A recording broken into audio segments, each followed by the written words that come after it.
నీకున్నంత బుద్ధబలుపు మన ఏరియాలో ఎవరికి లేదురా. ఈ తమిళ ఎందుకు పెట్టారంట అల్లు అర్జున్ గారికి. అల్లు అర్జున్ గారిని చూసినా, ఆయన ఫ్యాన్స్ని చూసినా, వాళ్ళు మాట్లాడే మాటలు చూసినా ఫస్ట్ అందరికి గుర్తొచ్చే మాట ఇదొకటే అందరికి గుర్తొస్తుంది. ఈ మాటే గుర్తొస్తుంది.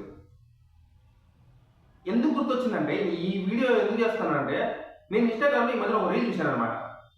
ఆ రీల్లో ప్రభాస్ గారిని కింద అల్లు అర్జున్ గారిని పెట్టి వాళ్ళిద్దరు మాట్లాడే వీడియో ప్లే చేశారు. మన రాజాసాబ్ ఈవెంట్లో వాళ్ళు ప్రభాస్ గారు మాట్లాడారు కదా, సీనియర్లే అని, వాళ్ళ నుంచి మేము నేర్చుకున్నామని. దానికి మంచితనం అని పెట్టి కింద ఏమో అల్లు అర్జున్ గారు మీకు ఎవరు పోటీ అవుతారని చెప్పి బాలకృష్ణ అన్స్టాపబుల్ షోలో అడిగితే ఆయన ఏమన్నాడంటే, నన్ను మించి ఎదిగేటోడు ఇంకోడు ఉన్నాడు చూడు, అది రేపటి నేనే అంట. ఇంతకంటే బుద్ధబలకు మాటలు ఏమైనా ఉన్నాయి? ఆ ప్రభాస్ గారికి అల్లు అర్జున్ గారికి ఏది ఎక్కడ తక్కువ కాదు. కానీ ప్రభాస్ గారేమో సీనియర్లు చూసే మేము నేర్చుకున్నాం, సీనియర్లే గ్రేట్ అని ఆయన అంటుంటే మంచితనంతో, ఈయన మాత్రం బుద్ధబలుపుతో నన్ను మించి ఎదుగుతోడు ఇంకొకడు ఉన్నాడు చూడు, అది రేపటి నేనే అంట. ఏం బీకాడని నాకు అర్థం కాదు. వెళ్ళి జైల్లో కూర్చున్నాడు. ఏం బీకాడు? వెళ్ళి జైల్లో కూర్చోవడం ఆయన బీకింది. నన్ను మించి ఎదుగుతోడు అంటే ఈయనలా ఎవరు జైల్లో కూర్చోలేదనే? ఈయనలాగా ద్వేషాన్ని, అసహ్యాన్ని ఎవరు పొందలేదనా? ఏ విషయంలో గ్రేట్ అయినా, ఏ విషయంలో తోపినా నాకు అర్థం కాదు.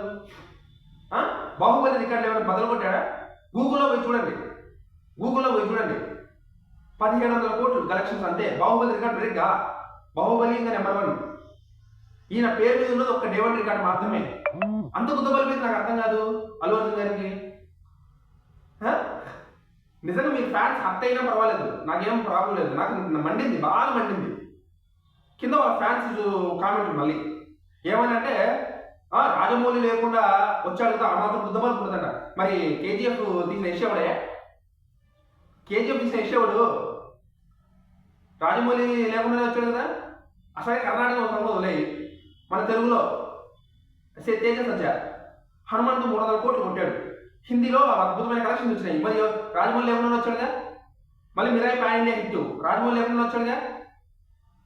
అంత బుద్ధబలి మీద నాకు అర్థం కాదు. ఈ బలుపు వల్ల మీరు వెళ్ళి జైల్లో కూర్చున్నారు. నాకు బాగా మండింది వాళ్ళ ఫ్యాన్స్ మన కామెంట్లు. పైగా ప్రభాస్కి టాలెంట్ లేదంట. ప్రభాస్కి టాలెంట్ లేకపోవడం వల్ల ఆ మాట మాట్లాడారంట. బుద్ధి జ్ఞానం ఉండాలి. ఈ టాలెంట్ లేకపోవడం గురించి నేను నెక్స్ట్ ఒక వీడియో చేస్తాను. నాకు నిజంగా కింద బుద్ధంలో నేను మాట్లాడే మాటలు ఇవన్నీ. మీ నుంచి ఎదుగుతూ ఇంకోడు ఉన్నాడు కూడా అది రేపటి వాడాడు అల్లు అర్జున్.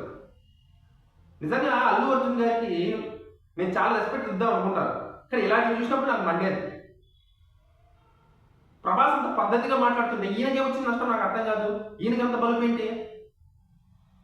దీని గురించి మీరేమంటారు కామెంట్ చేసి చెప్పండి. జై హింద్.